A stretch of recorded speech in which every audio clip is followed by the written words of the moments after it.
नमस्कार। जरा सोचिए, आप दिन रात मेहनत से पढ़ाई करें, एग्जाम में अच्छा करने का सपना देखें, लेकिन एक ही झटके में आपकी मेहनत पर पानी फिर जाए क्योंकि पेपर पहले से ही लीक हो चुका होता है। यह सिर्फ एक स्टूडेंट की नहीं बल्कि लाखों स्टूडेंट की कहानी है। पिछले 28 दिनों में 6 राज्यों में 8 पेपर लीक हुए हैं। उत्तर प्रदेश, हरियाणा, हिमाचल, महाराष्ट्र, झारखंड, मणिपुर, कोई भी राज्य अछूता नहीं रहा, चाहे वो विपक्ष का हो और चाहे पक्ष का हो।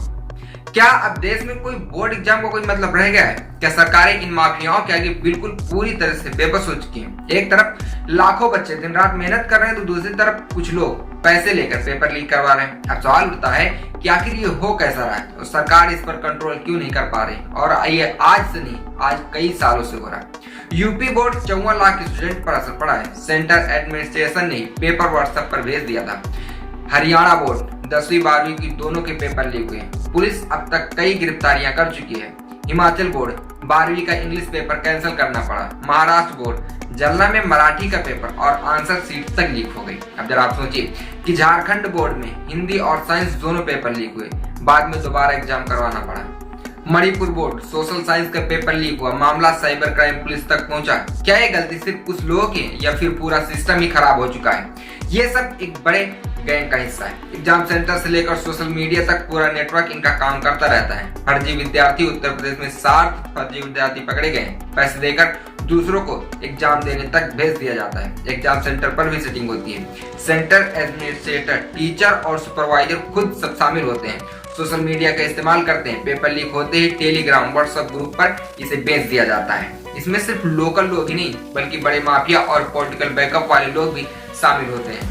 अब तक 8 पेपर लीक हो चुके हैं, लेकिन सरकारें कुछ खास करती हुई नहीं दिखाई दे रहे हैं। हर साल यही कहानी। 2014 में भी नीट यूजी का पेपर लीक हुआ था। सुप्रीम कोर्ट तक मामला गया था लेकिन कुछ नहीं बदला।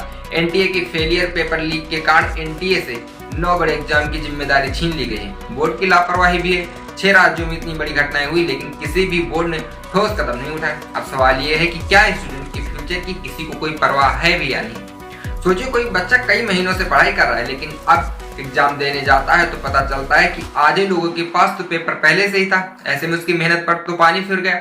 अगर पेपर पहले से लीक हो गया तो हम मेहनत क्यों करें? पढ़ाई करना जरूरी है या बस पैसे देकर पेपर खरीदना जरूरी है? सबसे बड़ा सवाल यह है। अगर सरकारें कुछ नहीं कर सकती तो हमें ही कुछ करना होगा। अब ये मुद्दा सिर्फ एग्जाम का नहीं बल्कि पूरे एजुकेशन सिस्टम का है। अगर पेपर लीक नहीं रुका तो आने वाली पीढ़ी पर इसका बहुत बुरा असर पड़ेगा। इसका समाधान है कि परीक्षा सेंटर पर सख्ती बढ़ानी होगी। सीसीटीवी, बायोमेट्रिक अटेंडेंस जरूरी हो। पेपर लीक कराने वालों को सख्त सजा मिले। नकल माफियाओं को जेल भेजने का कानून बने। डिजिटल एग्जाम्स की ओर बढ़ना होगा। पेपर लीक रोकने के लिए तकनीक का सही इस्तेमाल करना होगा। हर स्टूडेंट को आवाज उठानी होगी। सोशल मीडिया पर इस मुद्दे को ट्रेंड कराना होगा। अगर हम सब आज आवाज नहीं उठाएंगे तो कल फिर किसी का एग्जाम बर्बाद हो जाएगा। अगर आप भी शिक्षा माफिया के खिलाफ हैं तो इस वीडियो को लाइक, शेयर करें और हर स्टूडेंट तक पहुंचाएं। कमेंट बॉक्स में बताइए, क्या सरकारें इन माफियाओं पर सख्ती से कार्रवाई करेंगी या फिर से ये खेल यूं ही चलता रहेगा? देखते रहिए हालचाल। जय हिंद।